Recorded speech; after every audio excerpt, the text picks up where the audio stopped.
إذا قناة بلاد تيفي هنا بالعاصمة بروكسل. اليوم غادي نستضيفوا ثلاث إخوان كيقوموا بتنشيط رياضي كبير. الدورة الأولى السنة الماضية كانت ناجحة بامتياز بمدينة طنجة، اللي غادي يحكي لنا عليها سيد رئيس الجمعية سي عبد الله بوعرفة، اللي معروف علينا في بروكسل، لاعب سابق في فريق أطلس وعنده تجربة وعنده شهادة كذلك في تدريب كرة القدم، يعني رجل الميدان. عندما نقول الرجل المناسب في المكان المناسب هو السي عبد الله بوعرفة. سي عبد الله، أهلا وسهلا بك. السلام عليكم. سي عبد الله، يعني حكينا على هذا الدوري اللي كتقوموا به بمدينة طنجة. يعني الدورة الأولى كانت السنة الماضية بمشاركة تقريبا 28 فريق، وكانوا يعني وجوه رياضية كبيرة. كان سفير الدورة السنة الماضية هو مروان الفيلاني لاعب مانشستر يونايتد والمنتخب البلجيكي. ثم كذلك كان ضيف شرف اللاعب الأسطورة الكبير عبد الله الأنطاكي، عبد الله ملقا. يعني سي عبد الله، احكي لنا يعني شيئا ما، كونك انك رئيس وانت هو اللي الفضل كيرجع لك ليك لهذا الدورة الناجحة ديال الدورة الأولى. يعني كيفاش كتسمى الدورة بعد يعني هذا الدوري هذا؟ صمدي، يعني الروح كيرجع لكل واحد اللي ساهم في هذا الدوري هذا اللي عملنا في مدينة طنجة. نعم. وفرحانين بزاف كيفاش جاز ديك الدوري، لأن يعني كانوا تشجيعات من كل طرف. وهذا العام هذا إن شاء الله في هذه النسخة الثانية السفير اللي غيكون عندنا هو مبارك بوصوفة، لاعب سيليكسيون في المغرب. وان شاء الله راه غادي وكاين شويه الدعم من عنده معنويا وماديا، وكنطلبوا الله ان شاء الله هذا العام يكون احسن احسن احسن. إذا سي عبد الله، إذا كان ممكن يعني ندخل معك مباشرة. السنة الماضية كانت 28 فريق، من بينهم مختلف الفرق الأوروبية والمغربية، ومن هنا من العاصمة بروكسل. من هم الفرق اللي شاركوا السنة الماضية من بروكسل؟ بروكسل شاركوا 4 ديال الفرق. واحد الفرقة من مولنبيك، وفرقة من زول تواريغن بروميير ديفيزيون، وواحد الفرقة سيليكسيون زافنتم وليوي، وفرقة أخرى من سكاربيك. هادو من بروكسل. شاركوا معنا اف سي مالاغا، اف سي تشيكلانا، و اف سي كوردوبا من اسبانيا. كان وقع واحد، كان اف سي بورتو كانوا غيشاركوا، ولكن وقع المشكل ديال في الطائرة، ومن الاحداث اللي كانوا وقعوا في ديك الساعات ديك الوقت، يعني وقع انيلاسيون في ديك الساعات هذاك النهار الاخر. وشاركوا معنا بحال الاكاديمي محمد سيس، كانت عندها واحد الفرقه يعني في المستوى، وهما داو الكاس في الكاتيجوري يو 13، يعني أقل من 13 سنة. نعم. نعم. وفي الكاتيجوري يو 11 كانوا داوها مالاغا واحد الامتياز، واحد اللعب يعني عالي جدا.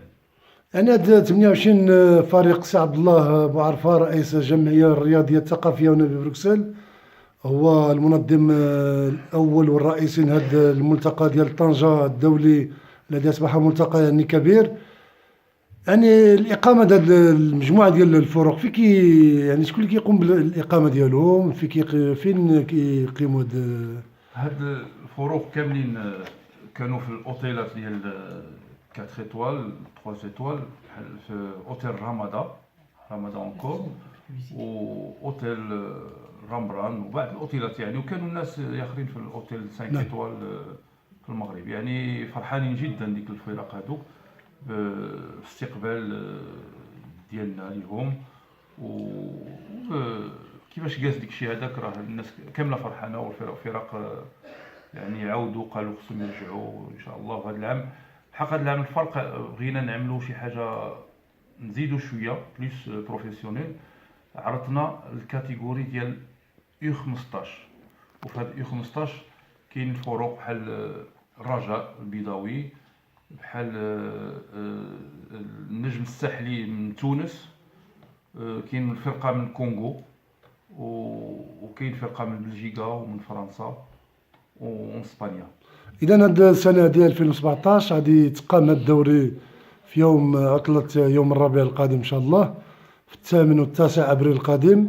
غادي يكونوا 32 عوض 28 ديال السنه الماضيه، يعني مقسمه على مجموعات.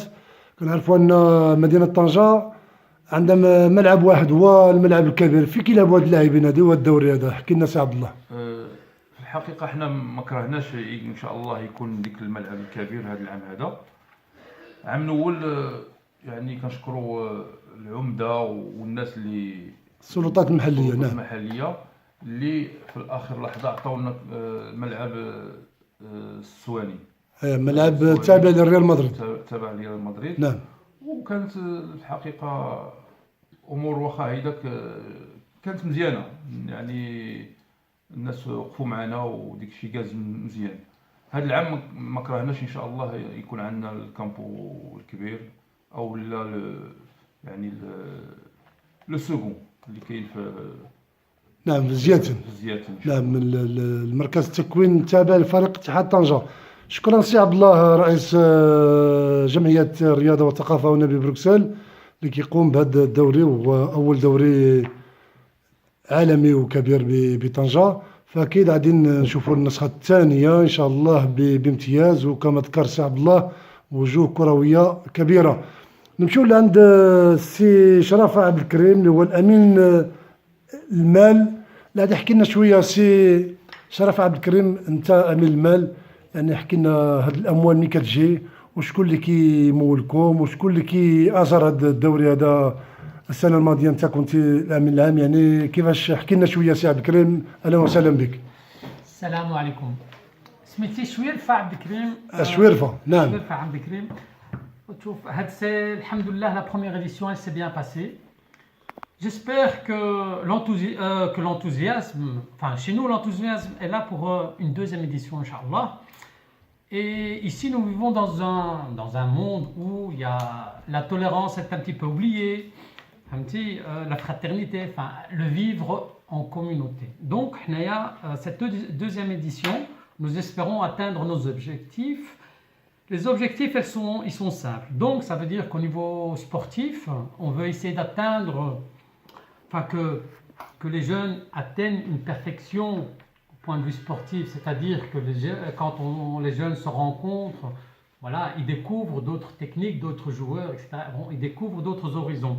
Et surtout ce tournoi, enfin pour moi qui me touche vraiment à cœur, il sera, Inch'Allah, il sera porteur de hautes valeurs. Ça veut dire la fraternité, le respect d'autrui, la tolérance et surtout l'esprit d'équipe. Ça veut dire qu'il y aura des équipes de tout horizon. Donc il y aura l'Europe, Inch'Allah, il y a l'Afrique.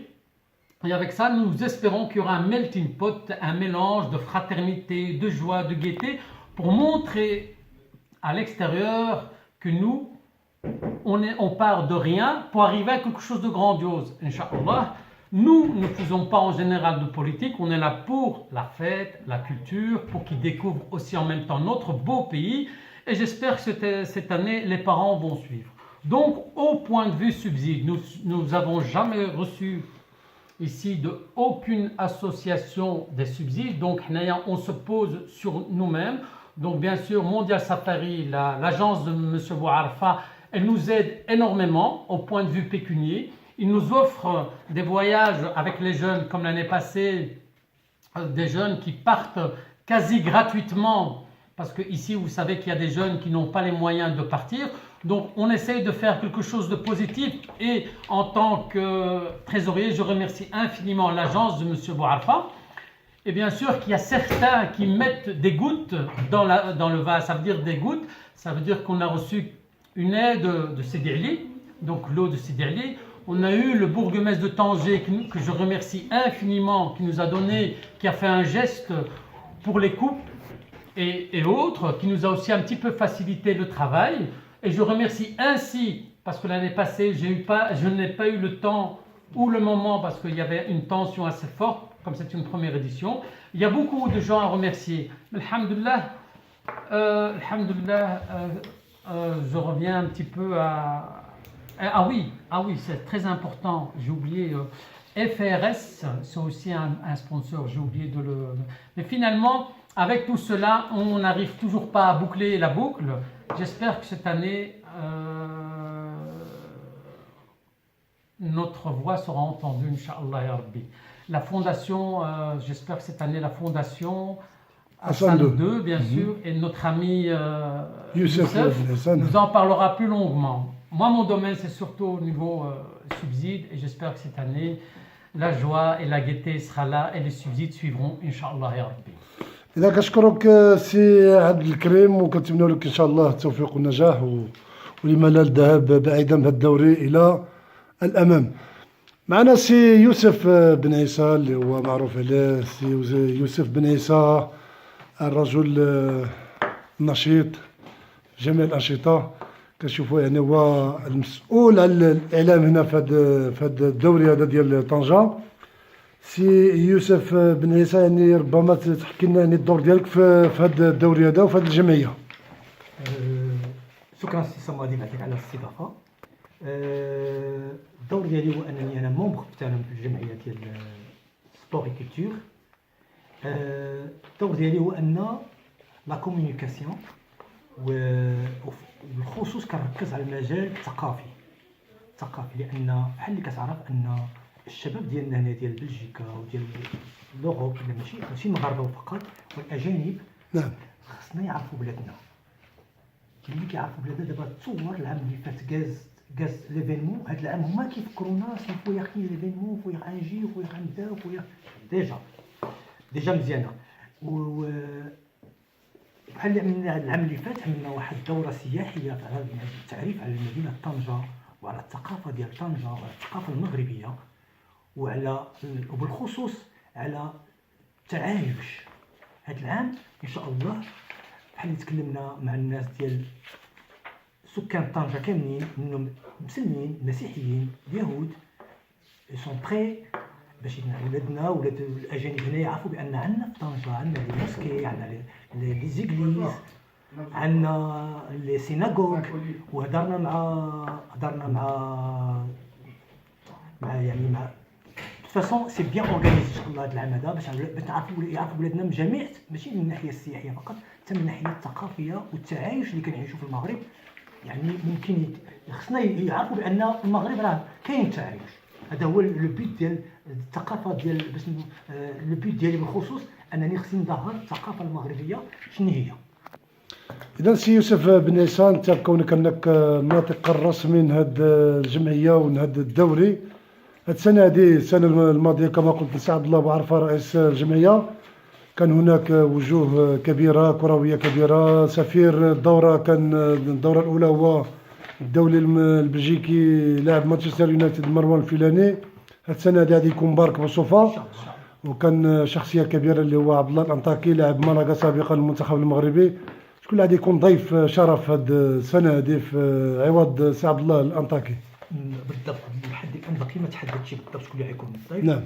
ولكن ان شاء الله الرحمن الرحيم ان شاء الله دابا باقي ما عملناش اجتماع باش نعرفوا شكون هو الضيف ولا تكون نكرموا، ان كاين وجوه اللي كتسهل التكريم. انا بين انا اخترت تشيكيتو. اذا حمد كرامه التوزاني الملقب تشيكيتو اللي مقيم معنا هنا، ولكن باقي ماشي ديفينيتيف. انا غير الراي ديالي. نعم هذا الراي ديالي، ولكن هذا الاقتراح ديال السي يوسف بن عيسى. هذا الاقتراح ديالي لان كيسهل كل خير، هذا يقدم بزاف في مدينه طنجه. نعم، ولاعب رمز الكره الطنجاويه بامتياز. بلا ما ننسى عندك ننسى لان عام الاول كنشكر السلطات كامله اللي وقفوا معنا من الناحيه ديال الامنيه. كتبنا لهم رسائل الشكر الامنيه والقوات المساعده ووزاره الصحه ولي بومبيي وقفوا معنا كاملين، كنشكروهم. ومن بلا ما ننساو الدعم المعنوي اللي عطاتنا الفونداسيون حسن 2. وهذا العام كنقول لك حنا معاكم جوسكو بو، لان طلعوا على الدوسي بحال اللي عندك الدوسي هو عندك، وكاين دي فيديو وكاين. وكنشكروا ميدي ان تي في، كنشكروا طونجي 24، كنشكروا جميع الجرائد لي جورنو ناسيونال، وكاين جرائد اسبانيه حتى هما جاو كيدعموا الفرق ديالهم معنا. كنشكروا جميع اللي ساهم معنا من بعيد او من قريب، وشكرا لله رب العالمين اللي نجحنا العام اللي فات.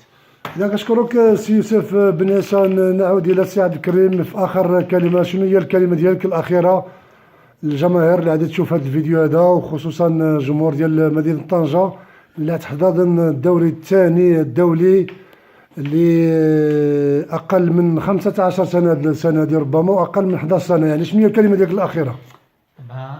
كلمة أخيرة، j'espère que longue vie à International Cup, Tanger International Cup. Parce que j'ai bouffé. C'est pas grave. إذا سي عبد الكريم، سمعنا سي يوسف، ما هي الكلمة ديالك الأخيرة للجمهور الطنجاوي والجمهور المغربي واللي غادي يشاهد هذا الفيديو؟ يعني شنو هي الكلمة ديالك الأخيرة، لأن قربنا للدوري الشهر القادم إن شاء الله غادي نكونوا في طنجة، وشنو هي الكلمة ديالك الأخيرة للجمهور الطنجاوي والمغربي؟ أنا j'espère إن شاء الله يا ربي que le monde entier زعما s'unisse dans le domaine, dans tous les domaines. حنايا كنهزوا البنديرة ديالنا، donc notre drapeau marocain, on essaie de le hisser le plus haut possible. Inch'Allah, et je souhaite longue vie à ce challenge, Inch'Allah ya Rabbi. شكرا سي عبد الكريم. نمشيو لعند سي عبد الله رئيس الجمعية ورأس الحربة لهذا الدوري الأول والثاني. سي عبد الله، ربما غادي الرياضة كرة القدم والرياضة بصفة عامة تجمع ولا تفرق.